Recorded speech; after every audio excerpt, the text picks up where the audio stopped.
Welcome to Expeditionary Learning's Part 4, Unit Content Overview.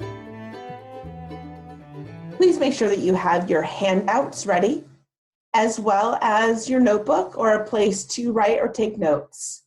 And let's start now. It's time to look closely at a unit. What questions do you currently have?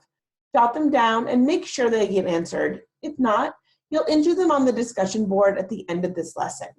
So please press pause now and do a quick write on this question. Thank you so much. Our objective for this session is to explore a unit in EL's components and features. So let's start with the unit overview. Every unit in every module for every grade has an overview that accompanies it. Each overview goes into depth of each scope of the unit, and it helps you understand as a teacher on a day-to-day basis the learning targets each lesson will address. You'll see that for each grade, it describes which module, in this case 2A, Unit 2, and the overview and title. It'll give you a brief summary of the contents and learning of what is in Unit 2.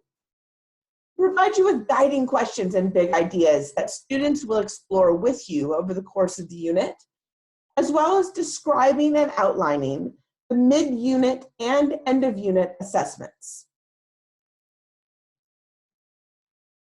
Overviews also come with accompanying calendars. The calendar map in each unit provides a day-to-day scope and sequence to help you plan your units effectively. The supporting targets are meant to be shared with kids, and we'll talk about this a little bit more when we get into lessons. For now, see that the unit calendars describe how many weeks or how many sessions of instruction you'll go through, as well as addressing ongoing assessment, how you'll make sure students are on track day by day within this unit. Let's take a look at the lesson plan structure. Here, you'll see that there's a column that shows the agenda at a glance, including opening and work time, read alouds, rereading, or other activities you'll do with students, as well as teaching notes, which provide coaching as you think about delivering your lesson. Every lesson in every unit in every module contains academic and domain-specific vocabulary work. As we learned in part 1 discussing the shifts, we know that addressing domain-specific and academic vocabulary is vitally important for all students. You'll see that each lesson calls out vocabulary that should be explicitly taught, as well as other words that may arise in the course of teaching that content. You'll see that each lesson is broken down into sections of opening, work time, and closing. In each section, you'll see teaching moments, as well as what you're supposed to do with students at any given point. You'll also see a column in each lesson next to what's happening in opening, work time, or closing about meeting students' particular needs, whether it is ELL students, struggling readers, or other students that might need support. Each lesson provides you suggestions step by step along the way.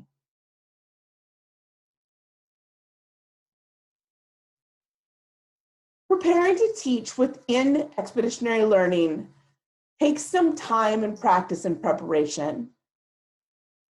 We know that you want to begin by always reading these module overviews and the unit overviews carefully. It's very important when you go on a journey with students to make sure that you understand the path that you're going to take them on and where you want them to end up. The module and unit overviews will describe this for you in detail. Then you'll want to study and analyze the text of each module. As we learned in previous sessions, the text is one of the hearts of expeditionary learning. It is the focus of what students will be studying, gathering evidence from, and building that new knowledge and vocabulary that will help them in college and career. It is vitally important that teachers know the texts that they are teaching inside and out. You'll want to then read and unpack the focus standards. There are times that you may want to adjust lessons or remove sections out of time concerns or other concerns for your students. It's vitally important that you understand what standards are at play throughout the unit and module and be able to say confidently, if I don't talk about this part today, it's going to come up later. But if a standard does not occur later on in the year or in other units, you're not going to want to cut that part. For these reasons, it's very important to understand what standards are at play in your lessons, units, and modules so that you can make informed decisions about lesson adjustments. And finally, you're going to want to get really familiar with that end of unit assessment. In the same way that we want to understand the path and where we want students to go at the end, we're going to want to know how we are able to understand whether students have picked up what we have put down, whether they have truly gained the knowledge, vocabulary, and skills and standards they were intended to gather throughout the unit.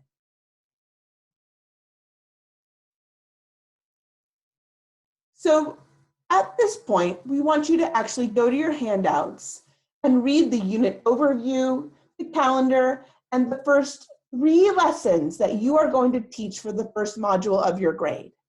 This should take you 20 to 30 minutes, and it's very important that you get familiar with these materials, raise any questions that you have, so that when you are at your in-person training, you are ready to go and ready to discuss these units. Once you have really dug into your overview and materials, we want you to go to the discussion board and answer these 3 questions. Why is careful analysis of each unit overview important? What else might you need to think about? What will you have to do to translate this from a lesson plan to authentic teaching? And what questions do you still have at the module level? Please pause at this point and dig into your units. Good luck.